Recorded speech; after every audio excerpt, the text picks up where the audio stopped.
Can you hear me? I can.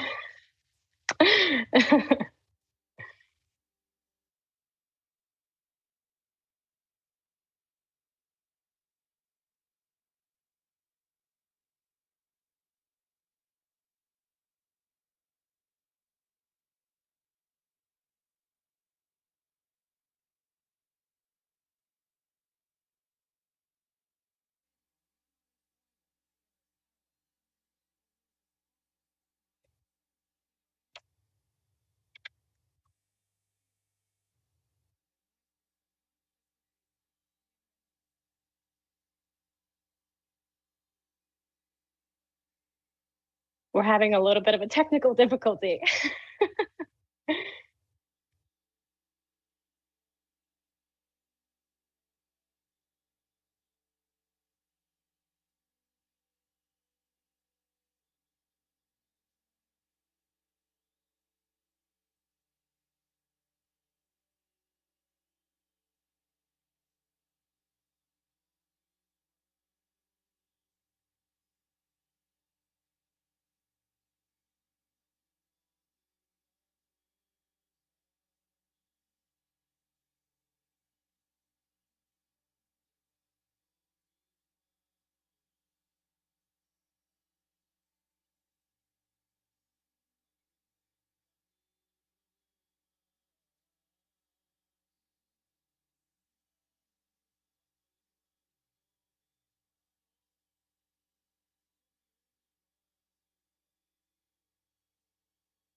Yep, I'm unmuted.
Hello. Thank you for joining us for Hiring in a Bear.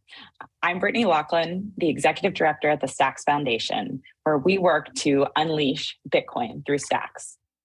Today, I'll be joined by Olga Etkina, the lead talent acquisition partner at Hiro Systems, and we'll be diving into the top tips for hiring in an unsteady crypto market, finding great talent, and what candidates looking to join crypto can do to land their Web3 dream job. Thank you for joining me, Olga. Thanks for dealing with a little bit of a technical issue, but I'm so glad that you're here today. I'm so excited to learn from you and have everyone listening in learn from your experience and all of your work in the crypto talent acquisition field. So I'd love to kick off just a little bit about your background and maybe the story of how you got into crypto. Sure. So first of all, thank you so much for having me. This has already been so much fun.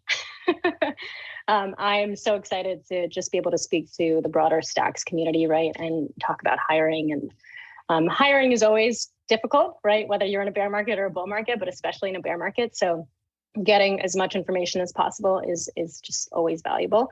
A little bit about myself. So I am the lead talent acquisition partner here at Hiro. I help our head of people, Peter, with all of our hiring and people strategy and ensuring that we are bringing in the best and brightest and kindest. And so before Hiro, I was the head of talent acquisition for a company called Chief. Chief is the private network for female executives. It's also the fastest female-owned company to hit $1 billion valuation. And before that, I spent time at ClassPass. And in a different life, I was actually in finance. So I was doing talent acquisition for traditional finance institutions. So the Goldmans, the Morgan Stanleys, focusing on tech hiring as well as strats. So like quants, traders, and stuff like that.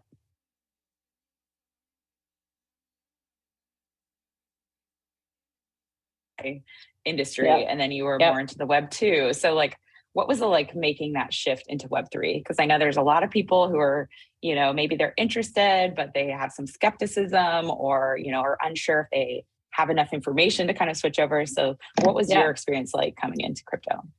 I've always been interested in crypto. So even when I first learned about Bitcoin, I was like, what is this? I'm not a technical person by any means, but I really love cutting edge technology. And so the switch for me was pretty natural, to be honest. I am not somebody who, if I'm really excited about something and I see the potential long-term vision, I'm like, let's go. Let's just try it out. If it works, it works. If it doesn't, it doesn't. We learn something, right? And so the transition, I think, for me was quite simple, and I was very excited to join. I prior to when I was in Web 2, I loved it, but Web3 for me is home, as I found, and it's such a nice feeling, and it's so nice being able to kind of share that with people, anybody who wants to transition from Web2 to Web3, because I think there's a lot of fear in the market right now. There's a lot of just uncertainty, and there's a lot of negativity here and there about the crypto industry in general. It gets a lot of flack, right? And even before I joined, I was like, okay, well, I need to be mindful of this, right? And what I have found that the crypto community is some of the most supportive, kind, genuine people. And this has by far been I've been at Hiro for a year now, a little bit plus, and this has been by far the best year of my career. And I can see myself being in crypto and Web3 for the rest of my career easily. And so I say that to every single person who's potentially looking at Web3, who's currently in Web 2 or even in traditional finance, right? Look past the fear. If you see an opportunity, if you're excited about the cutting edge technology and just what the communities are doing, take that chance. It's so worth it. As people say in the Stacks community, or orange-pilled and Bitcoin. You've kind of taken the pill. I've gotten to crypto in 2014, and it was just so interesting from an investment perspective, and then got deeper and deeper down the rabbit hole, just working full-time at a Web3 project, starting at Hiro, and then spinning out to start the foundation. So I know that exact draw of working with really talented people, very, courageous people thinking about the future and building tech. But I love that you kind of mentioned people are very kind, because I think we've experienced that a lot in our ecosystem. I know that's not universal across the industry, but I do think it's really, really nice to point out that, there are really great work environments in crypto. It's not all just some of the horror stories that we've heard. No, not at all. And I think it's a testament to, culture is made by leadership, right? And I think our culture all around in the Stacks ecosystem, but like specifically at Stacks, Foundation, Hiro, Trust Machines, culture is defined by senior leadership because it trickles down, right? And I think that speaks directly to the kind of leadership that we have. So that's great. So you've been at Hiro a year, so you have seen a little bit of this market cycle where we saw Bitcoin kind of at its all-time high around 60. I think it's down below 20 now. If you're in crypto longer, that that like when Bitcoin got to 20, it was a big celebration. But now that it's at 20, people are a little antsy and kind of like, figuring out what their next move is. So how has that impacted your job in terms of recruiting, thinking about staffing, or even talking to candidates who maybe feel impacted by this news? Yeah, to be completely honest, I don't think it really has impacted our hiring that much, because I actually think what we've been able to do instead is hire people who are truly committed to the cause. So when I joined, the token was at, I think it's like 26 week high, which was like $3, $3.50. And everybody was like, oh my God, this is amazing. Like, I want to join, right? And suddenly when things start getting a little bit more difficult and volatile, people start to fall off, right? But it's the people who join and it's the people who go through, the interview process and are still excited. Those are actually the people that I believe will be the ones that will be there for long term, right? Because you have to be able to understand that with anything new, there is going to be significant market volatility, right? And like you said, right, you've been in crypto since 2014, right? And so if you zoom out, you see the trajectory has undeniably gone up, right? It's just been a little bit volatile. And so I try to explain that to every single candidate that I speak to. I try to explain that to, anybody who comes to me internally at Hiro who may be feeling a little bit of stress, right? Because we're all feeling it, right? And that's perfectly normal. But I think it's, again, kind of coming to the conversation, understanding that the people who have some fears about this, they may have some, apprehension, but coming to them with the data of how the markets have so far behaved themselves. And so they can expect this, right? And also it's not a matter of if, it's a matter of when it corrects itself, right? And in addition to that, kind of understanding that I really try to instill in every single candidate that goes through the process and every single person that we hire, an employee, that Hiro's number one priority is to ensure that every candidate and every employee that goes through our process in whatever capacity has the best candidate experience. And once they're an employee, we take care of them no matter what, right? And so I think most importantly, we've been focusing on hiring people and great people, but we've been shifting more to our own people okay, right? And how are they handling this? And so it's kind of because naturally the volumes have become lower, right? Because you have less candidates kind of applying and knocking down your door to work when you're in a bear market, right? But the good ones, they're the ones that I believe will be here for the long term. And it's up to us to ensure that when they do come on board and stressful things like this do happen, we're there to support them and they know that we have their back.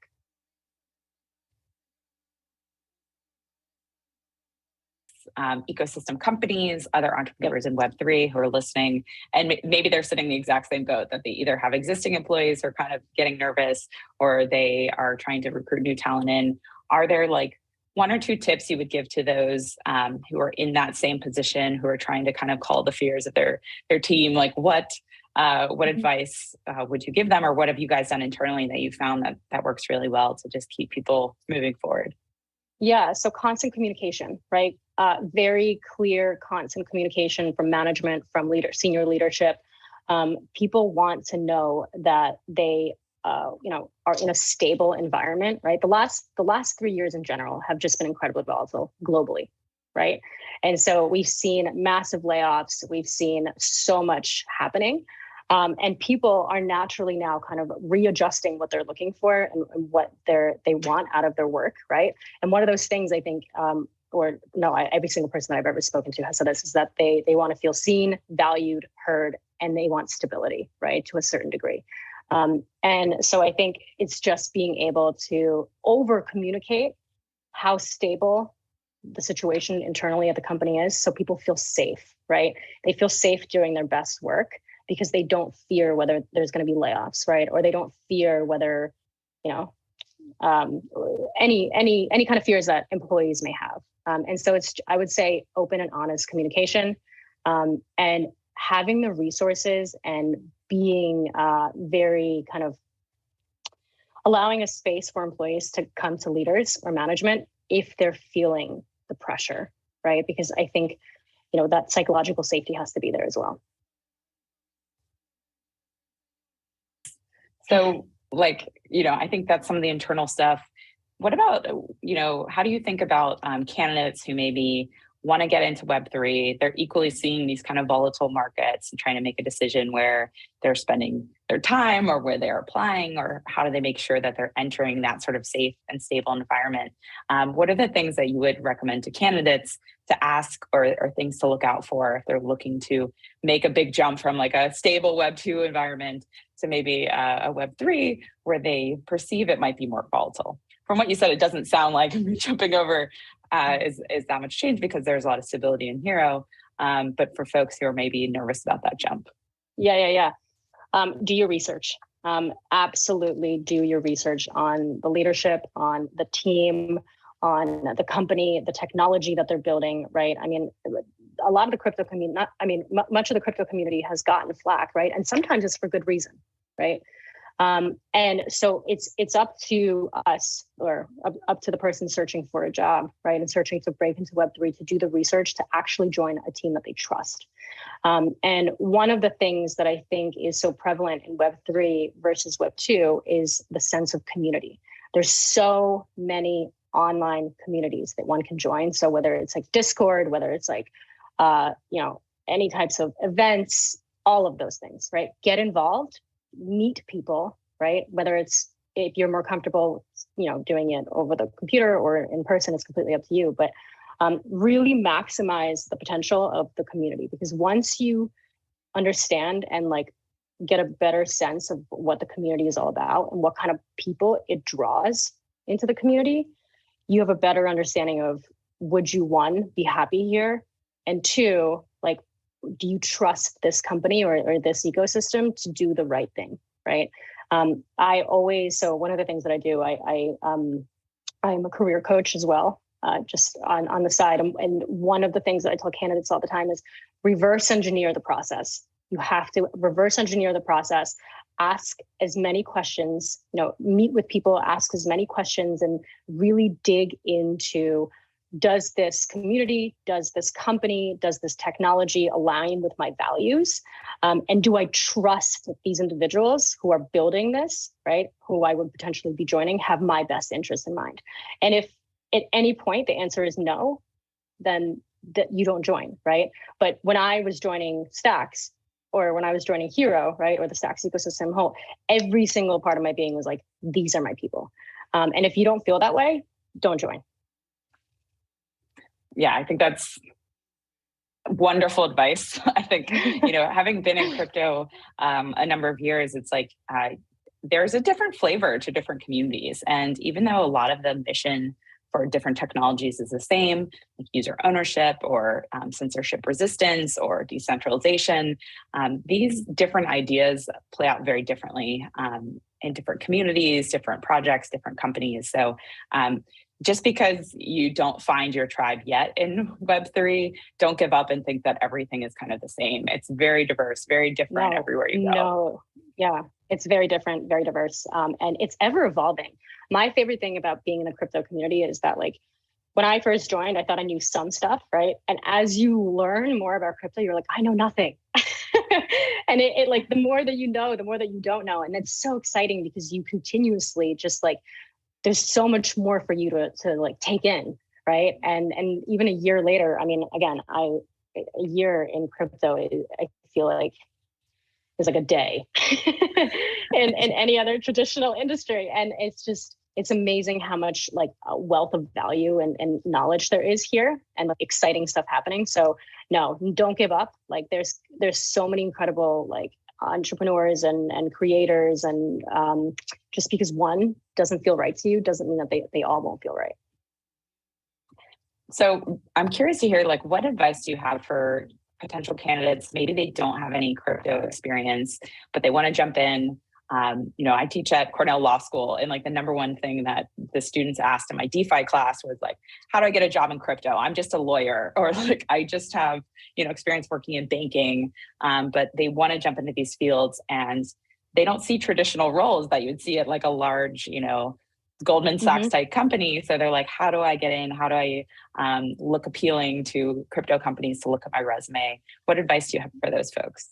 Yeah, well, I would first say that I think anybody coming from a traditional background has a very kind of linear expectation of like, how do you get a job, right? Because everything is so corporate and structured. There's very bureaucratic. There's a lot of red tape, right? And one of the beautiful things about stepping into the startup space, whatever the size may be, but especially within crypto, right, is that there's far more flexibility, right? And so what people need to understand, and again, I say this to my students all the time, is that there are so many jobs out there that aren't posted, that aren't like on these web boards or on these job boards. And the way that you go about finding like a role that could literally be made for you and the skill set that you have is by building those connections with people in the community. So basically, it's almost the same answer that I had before, which is integrate yourself into the community. It may feel uncomfortable, and you may be like, I don't know what the hell I'm doing, right? We were all there, every single one of us, right? We're there at some point. And over time, you will meet people, you will have conversations, and that will naturally potentially turn into like really valuable opportunities. And what I notice about the crypto community, again, kind of going back to the people that work here, everybody wants to connect everybody. Everybody wants to help somebody in some way. And that's not necessarily always the case in other industries, I feel like. And so like, especially more traditional, right? Like traditional corporate. And I genuinely believe that we have, even if somebody doesn't have the skill sets that are on, required for on the website, that whatever website they're looking at, reach out to leaders, reach out to people working in crypto, talk about the skills that you have, get out of your comfort zone and really be able to showcase and, kind of showcase the value that you brought to your current role and how that can transition in what the companies or whatever people that you're working with, what they're doing. Right. Many times, I have seen this plenty of times in my career, especially only at startups, actually, is that companies will actually create a role for candidates that they absolutely love. Happens all the time. Yeah, that's fantastic advice. I feel like too, the needs of crypto change so fast that some of these roles, come up because there's like a need that pops up or there's, interest there. So just with that, okay. So we have a thought all the time at the foundation, and I'm curious if you think the same at Hiro, but we believe that, folks are applying to work in Web3. It's a good thing to go ahead, set up a wallet, spend $10, $20, get some sort of tokens that you can hold and go through that very scary process of having a private key, having a wallet address, and figuring those things out. Do you think that's necessary, or are we kind of keeping the bar, creating hurdles for people to jump over? I didn't do that. I did it. Okay, so good. I didn't do that. I was already I was invested in what Stacks was doing beyond just the wallet. I was just excited about the overall picture and potential. I did it all afterwards. And if I'm honest, I did it probably like maybe 6 months in, because what I wanted to do is I wanted to step in, really be able to hit the ground running, build out a really strong foundation, do good work, and then shift my focus to like, okay, let's add a little bit of more complexity outside of just my day-to-day, right? Because the last thing that I want to do is get overwhelmed with everything else that's going on and not be able to do my best job. And the reality is that we're not hiring people based on whether or not they can work, a wallet. You know what I mean? We are hiring them for a very specific skill set or a problem that we know that they can solve. And so that should, I believe, at least if this is completely, people have different philosophies on this, but I believe that it's far more important to hire somebody who can just knock it out of the park, right? Whatever problem that you're trying to solve, and then provide them with the resources to have additional like learning and development within the crypto space, helping them walk through a wallet and all this kind of stuff. Good tips for people who are out there. And yeah, you don't have to know everything. And I think you said this earlier, like you will constantly be learning. I feel like I'm always starting at square one every week. Like there's just something new happening that I'm learning. That makes me feel so much better. Yeah, it's like, like the more you learn, like the less you know. And having to teach a course on it definitely made me think about like, wow, there's, going into the details of the course and getting some questions from folks. I was like, wow, I actually don't know the detail of that. Like I haven't gone in the deep dive of how the, regulators are going to regulate this very specific thing. So it's always great to ask questions and be really curious. I think no matter what type of role you take in Web3. Well, you know what they say, if you can explain something simply, you know it, right? I'm not there yet. Work in progress. So for anybody watching, I'm a work in progress. We're all works in progress. It's all good. Yeah. Well, you can explain pretty simply about hiring. So, so tell me, like, how does Hiro think about finding talent? Because we are in an industry, there isn't, there aren't people really walking around with like 10 years of experience in crypto, or, even like 5 years of experience in crypto. It's such a small group of people. So how do you guys think about where you source your talent? Are you going to traditional like LinkedIn and job fairs, or is there a different approach that you guys have taken because the industry is different? I think I don't want to say old. I think the traditional hiring process or sourcing process is dead. I think people are, and again, this is my opinion only. Let me put that out there. I genuinely think the traditional recruiting sourcing process is dead. People are tired of spam messages, right? They're tired of just like, hey, we have this job, or like, hey, or going to job fairs. I genuinely find that job fairs are a great place to meet people, but when you have very targeted needs, it's not really always the best use of your time. It's great for relationship building, but when you're like, you have a really big problem and you really want to fix it, right? And like like a project depends on it, then, that may not be your best thing. So the way that I actually, I think about recruiting and the way that I think about sourcing, and I try to instill that in my team, is that it's more like marketing, right? It's a combination of marketing, branding, relationship building. And when we use a really cool tool called Hire Easy that I absolutely love. And I love it because it scrapes all of this information about candidates that are out there, like developers and so on, from different places, so like Stack Overflow, GitHub, LinkedIn. So you don't have to go to all of these different places, right? And then what we do is we create a really compelling, almost like marketing campaign, right? And each email is not like, oh, we have this job, are you interested? It actually tells a story, right? And it tells a story of what is Stacks, what is Hiro, Munib's story, what Hiro offers in terms of benefits, the culture, and every single email is specifically targeted towards a motivation that a candidate may have, right? So some people are seeking stability, right? Some people are seeking cutting edge technology and like crazy problem solving, right? Which is exactly what we're doing, engineering moonshots, right? Some people are looking for great benefits. Some people are looking for a great culture, right? And what I try to do throughout this email marketing campaign, and what my team does as well, is that we literally create a compelling story that is almost like an emotional hook, right?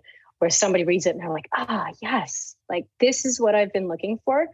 And that's the way that I look at it. So we use traditional like LinkedIn and stuff like that. I think we'll always use it, but we use a tool that makes us more efficient and allows us to set everything up that we can then focus on other parts of the recruiting process.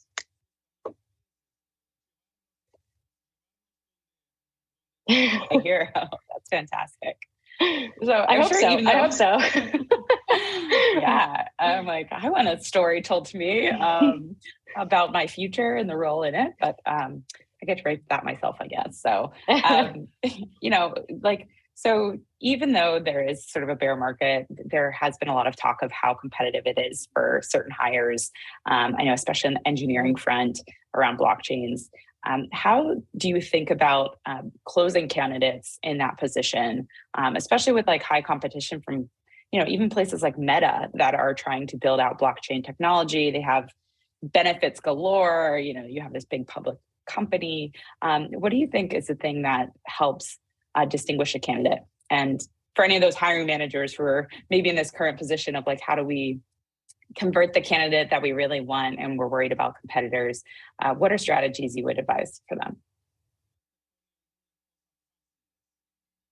Where I am trying to get somebody to take an offer from us versus like a Meta or a Google, because my whole job, like I think the most important part of my job and my team's job is to assess the candidate's motivations, right? And somebody who is motivated by working at a place like Meta, right, or Google, or it's not right or wrong. It's just different values, different, motivators and stuff like that. And so we try to figure out very early on in the process whether this person will be compelled to take our offer before we even get to that stage.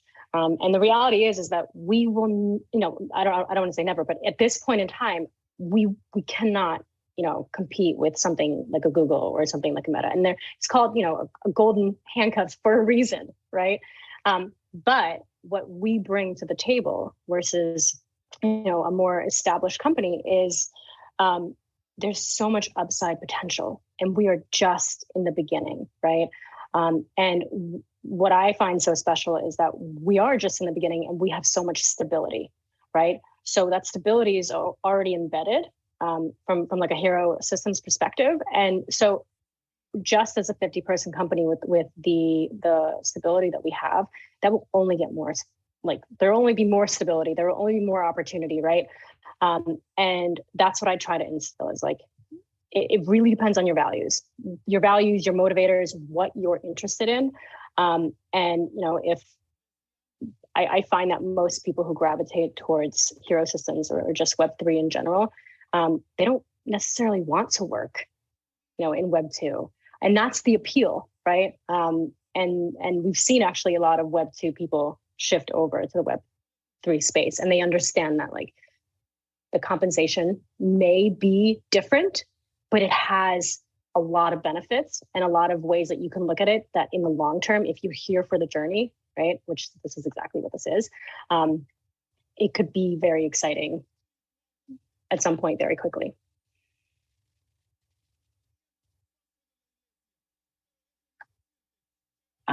We've seen in our organization and like around the industry is a bit about the shifting mindset around work. And, you're talking about like thinking about how your job can evolve or change or really getting the benefits that best suit your life. We've seen people, maybe forgo getting a full-time job and instead joining a DAO or being a contractor or getting a grant. Has that, have all those options changed the way that you think about hiring? Because, candidates may not want a full-time job in the traditional sense. Has that changed anything about your process or how you work with candidates? I don't think so. Most of the people that I speak to personally are interested in having full-time jobs. They're being interested in being at Hiro Systems, interested in being at Stacks, like in general. That's not to say that they don't have other projects that they're working on, but they are interested in being a part of this, right? And so we predominantly only hire full-time. And so I don't actually think it doesn't make my job any harder or easier. What I would just say to candidates that are actively, working on many things at once is that you don't want to burn yourself out. There's so much happening within this industry that it's easy to just be like, oh, I want to be part of this. I want to be this, right?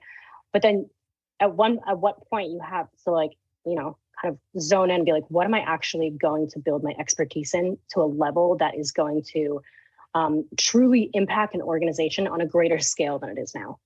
And if you're in all these different pots, that will be more difficult to do. And so I think it's wonderful, but I also think that there are some limitations because everybody only has so much time in their day and mental, bandwidth. And I hope everybody's sleeping.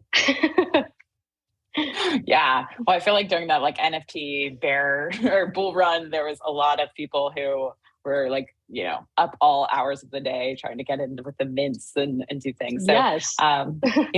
in some ways that's a benefit of the bear is that there maybe is less, attention being like fragmented towards some of these like really profit seeking opportunities or just things that are really exciting, getting creators online. And so we're more in like the buildable phase of crypto right now, which yes. If you've been here a while, it's always really nice because you get to meet some really driven and passionate people who have a very clear vision and not just kind of jumping around. Well, that's what I was saying before about just the level of candidates, right? You have people who are here for to build. They want to build. They're excited about the future. They're not focused on the ebbs and flows of the market and how, looking at their compensation packages day to day, right? Because it's stressful. Of course, it's stressful. And when somebody can really focus in on the mission and what we're doing and be like, I'm here, let's build. It's priceless to an organization. Yeah. Well, you mentioned compensation there. And, this is a question that I've talked with some other crypto foundations, other people in crypto about, like, how do you think about compensation when it's in tokens and maybe a package gets, it starts out at one price or it changes. How do you guys think about like long-term buy-in for the project with compensation? And, if you can share just like about like how you generally think about token grants or token programs for employees over time. Yeah. Well, let me first explain how compensation works at Hiro Systems, because I think it might be valuable to maybe anybody who's interested in potentially applying. So there's 4 components to how we look at comp and what makes up our compensation. So we have what's called annual liquidity, and we have what's called total compensation. And we have base salary, which is market value, based on market value, and it's paid in fiat. And we also have stock options, just like any standard startup would have. And those vest, your general 25% cliff after 1 year and then month by month. And then you have the cryptocurrency side of the compensation package, which is broken down into 2 different parts. You have the STX component, which is, as everybody knows, is the native cryptocurrency of Stacks.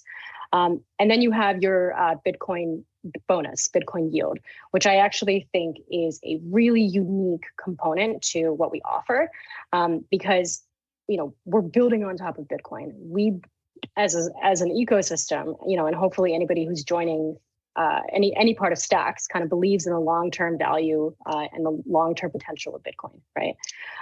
And so the way that I try to explain it, it's your STX and your BTC, they basically start vesting automatically, right? So you're guaranteed 2 quarterly bonuses, right? Every single quarter, whichever way you look at it is lovely, right? And you can do with that whatever you want. So you can keep it long term and keep it invested. You can sell it, buy whatever NFTs you want, right?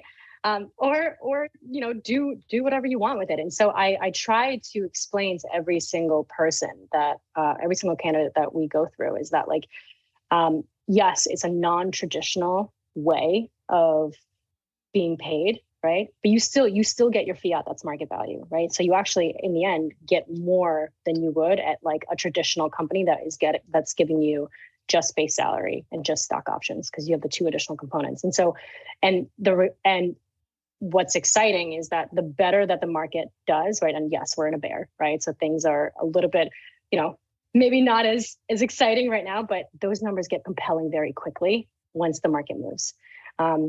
Those markets just 26 weeks ago, when we were at the high of $3 or wherever we were very compelling, right? And so I try to instill that in candidates that yes, this may not be, right now you're looking at the value of STX, you're looking at the value of Bitcoin, and you're like, ouch, right? But this is temporary, right? And it will absolutely change. And so I don't know. I try to just explain that there is long-term value in this, right? And if you are patient, if you believe in the long-term vision of this business, and if you believe in the long-term vision of this ecosystem, the ebbs and flows, yes, they'll be painful, but they'll be worth it. And I think at the end of the day, the people that really want to be here, that want to solve really technical challenges and meet wonderful people and get really embedded in the crypto community, they see that, right? And the people that don't, then they don't. And, I am kind of a big believer that I would actually rather have somebody not accept our offer, right? And not because for whatever reason, they don't believe in the long-term value, or just they can't get over, the current numbers. Not every culture is for everybody, right? And so what this really enables us to hire people who just want to be here, right? Just want to be here and build, and are able to, and we just want to make sure that we support them throughout all this volatility. Being part of their compensation is like, it provides an opportunity to like use them in the network, or support, NFT creators in the network. Or even stacking. It's something, getting stacks in the hands of employees if they want to earn Bitcoin yield on top by stacking. It's something that a number of my colleagues are really excited about, because whether you stack on your own or you stack in a pool, it's kind of like this reoccurring drip of Bitcoin coming in. So whether the price goes up or down, it's kind of you're earning a yield no matter what. So that's something that's pretty unique, I think, to stacks too. 100%. And I explain that like, listen, like you not only are you getting a Bitcoin bonus and SDX, but then you can like stack your stacks and get even more BTC, right? So it's like this never ending, like kind of like pot. So, I mean, it's the people that really want to be here, they see the value despite the current maybe like pain point. But that's part of the journey. At the foundation, we're pretty close eye on like all of the builders, entrepreneurs, startups built on stacks, and I think they have a similar philosophy of like, getting stacks in the hands of of their team members and their customers that then can get involved and start doing different things and feel really like aligned with like thousands and thousands of people who have the same mission that we're all working towards, even though we work at different companies and like our jobs are very different. We kind of have this like this union there. So not to sound too utopia, but it is. No, really nice. 100%.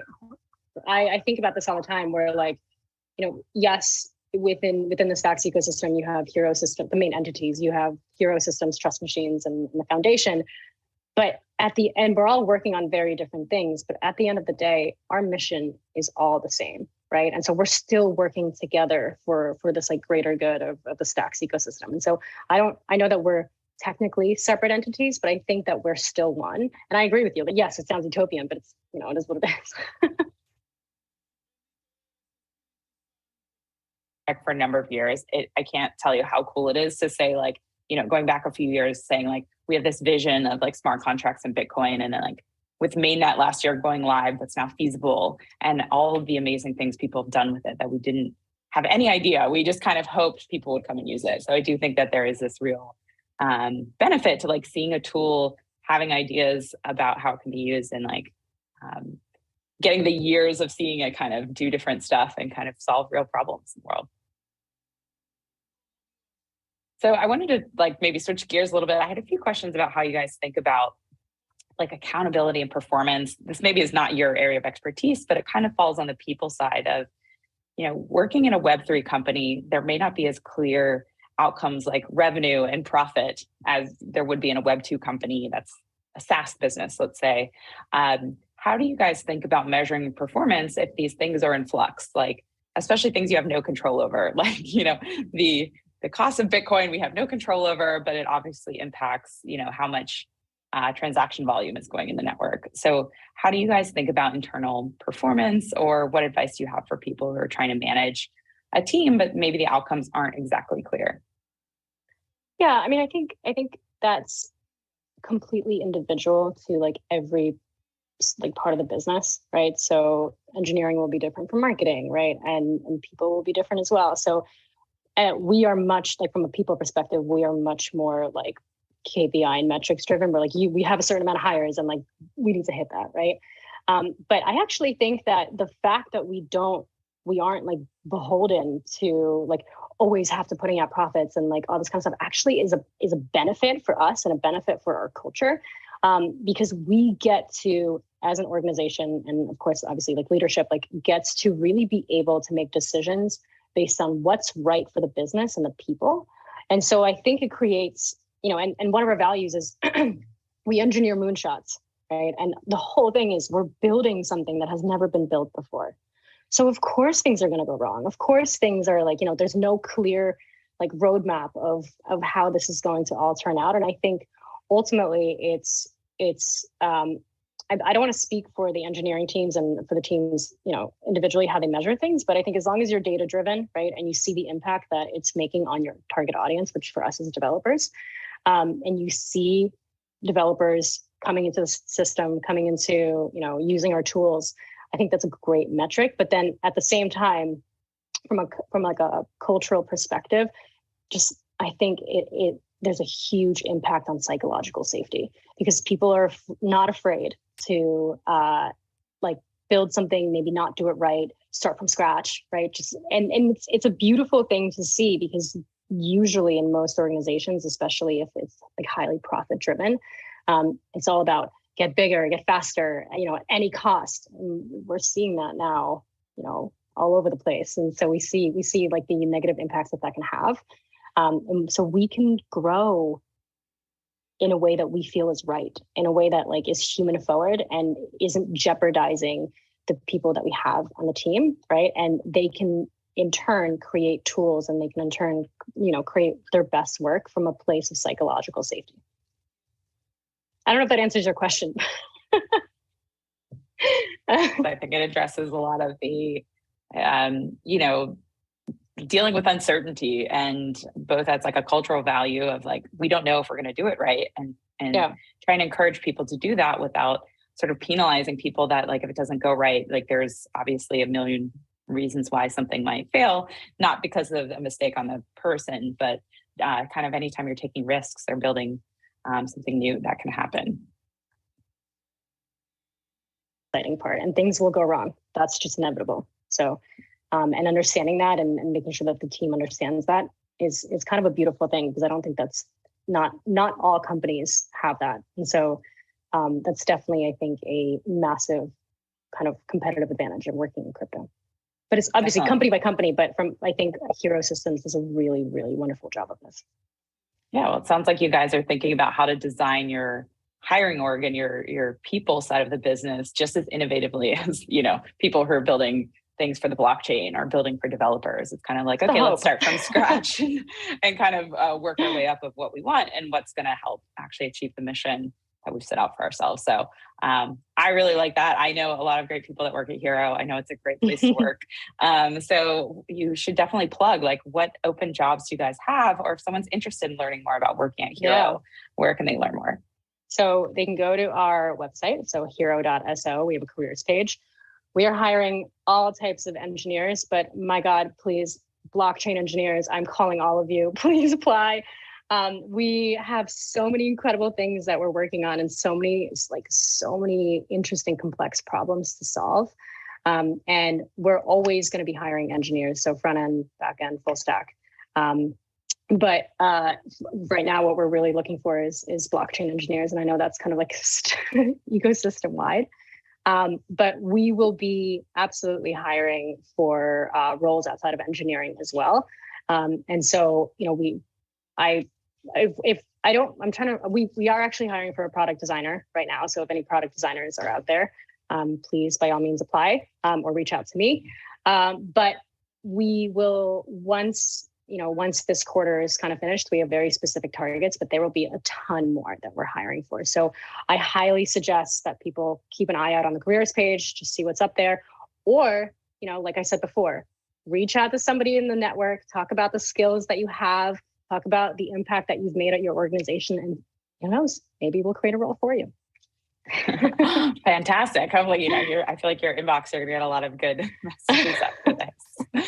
But yeah, Fingers I think crossed. you made like a great point too about just being the Stacks ecosystem. So at the Stacks Foundation, we're also hiring for a Mhm, blockchain engineer. I think mhm. there's a couple across the ecosystem. But what's cool is because it's all open source, all the blockchain engineering meetings are open on Mondays if you are interested and you want to listen in and get a sense, or if you want to collaborate with people, like the lead engineer that's on our team at the foundation works directly with engineers at Hiro, Mhm. Trust Machines, other contributors. Yep, So there is a really cool community, and it can kind of fit in with different organizations have different missions that all add up to the same place. So I would highly yep, encourage, if you're interested, to like check those out and just, yeah, you can even just get a preview of what it's like before you get started.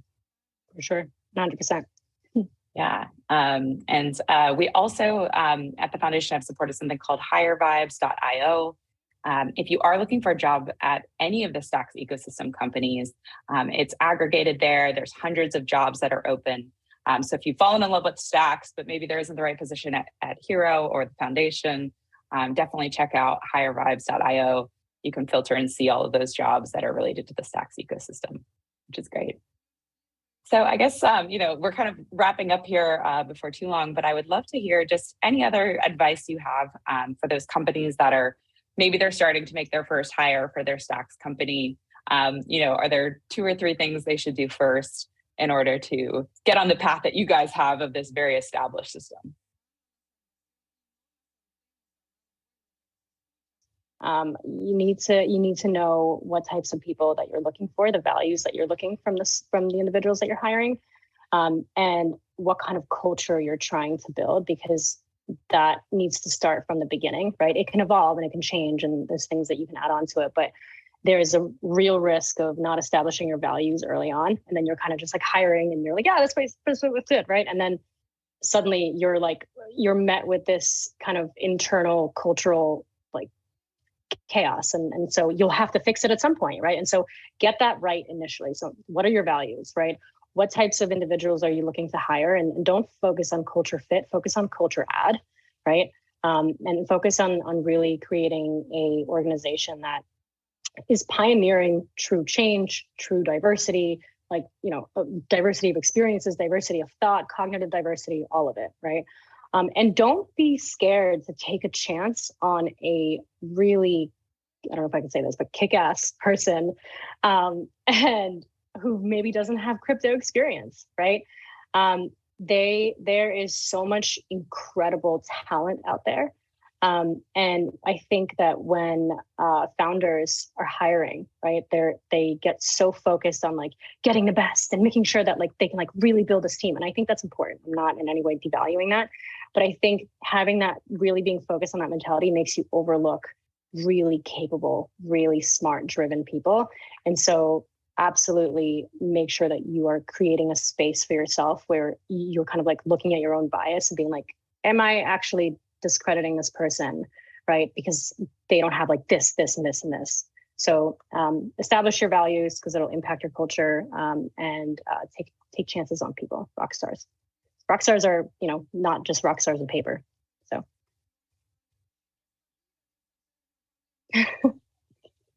Sort of advice is around like just those candidates, those people that are the rock stars. Are there 1 or 2 things that they can do? You said get involved, get out there. They may say like, okay, but like where? Like, how do I, do I just introduce myself openly? What would be the, the 2 or 3 steps you would advise to them?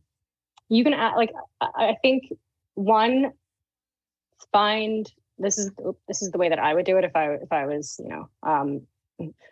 stepping into the market again, right? And so the way that I would do it is I would find organizations that are building really cool stuff that I look up to, right? So whatever it may be from a technical perspective or whatever, and then find ways to connect to people in those organizations and find ways that they are building communities. So whether it's Twitter, whether it's Discord, and join those communities, and just focus on building relationships and adding as much value as possible. Because at some point you will, if you do that continuously, right? And if you do it with true heart, not just because you feel like you need to, right?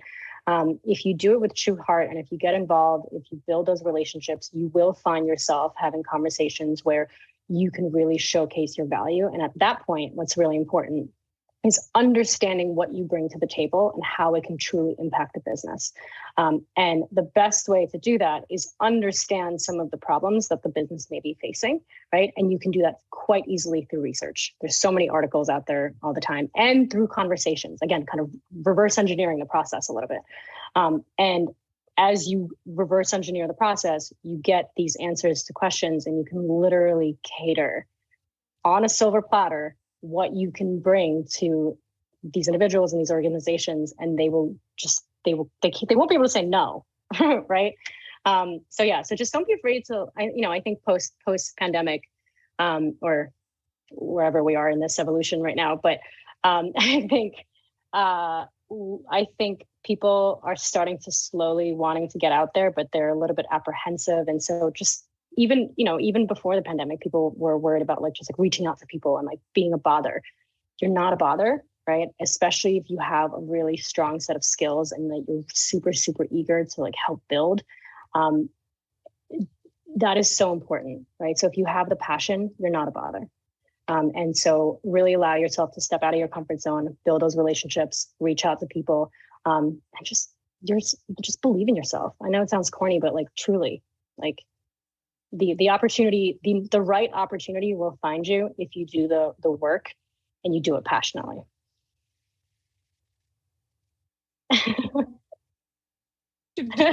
We record this and put it out there for all these people that come in, because I do think there is so much opportunity and so many ways to get involved. Yep. I will plug that, I mentioned the blockchain engineering meeting. That's an open call about the Stacks ecosystem. We also have governance calls. Every grant that's being applied to through the Stacks Foundation, it's open, it's on GitHub. Anyone can go in there and read. You can comment, you can ask questions. There are so many opportunities to kind of get involved in these conversations very easily. And at the Stacks Foundation and the whole ecosystem, we would love to have more contribution. That's a great way to start. Even if you only have an hour a week that you can kind of spare to really get into a particular topic, there's a lot of great places to check out. And you can learn more about those in our Discord at Stacks. We also have a Twitter handle at stacks.org.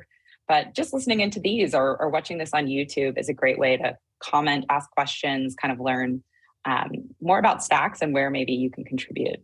So get out there and hopefully we'll meet them all soon. There are so many resources. There's an endless amount. And so I highly, +1 to what you just Yeah. And we have to make a plug too, just for Hiro. I don't know if you want to give the plug for some of the tools that Hiro System offers. Maybe you're not looking for a job, but you're a developer who wants to get started with these tools. If you want to talk about those. So I am probably not the best person to that will be for our next conversation. I will know all of the tools and I'll be like, you do this, and this. But again, if you go to hero.so or if you go to any of our resources, there's literally so much information on this about the kind of tools that we're developing. And we're constantly developing new tools. So that is a learning opportunity for me. Well, I was just going to ask for the plug. Yeah, the Hero.so. You're right. There's so many different tools out there. Hiro has a great wallet. They are providing lots of dev tooling, libraries. Yep. So if you're interested in getting started on Stacks, it's an awesome place to build to. So I think we'll kind of wrap this up for today. Thank you so much for joining. Thank you for having me. Is there anywhere people can maybe find you or connect with you if they have follow-up questions? I don't know if you use Twitter, LinkedIn, or what's the best way? I try to use social media sparingly, but when I do, they can find me on Twitter. So Olga E BTC. I am on LinkedIn as well. So Olga Etkina. I think I'm on Instagram as well. Olga E BTC. Whatever favorite use of social media. Anybody can find me out there. So it's Olga E BTC. Trying to make it as simple as possible. Fantastic. Well, thank you so much, Olga. And thanks everyone for joining this conversation today. I'm really excited. And I know that we're going to even just be thinking about how we're telling the story for new candidates. So thank you for that great tip. Sure. We can't wait to hopefully see you as part of the Stacks ecosystem in the future, if you're not yet. Yes. Thank you so much. Thank you.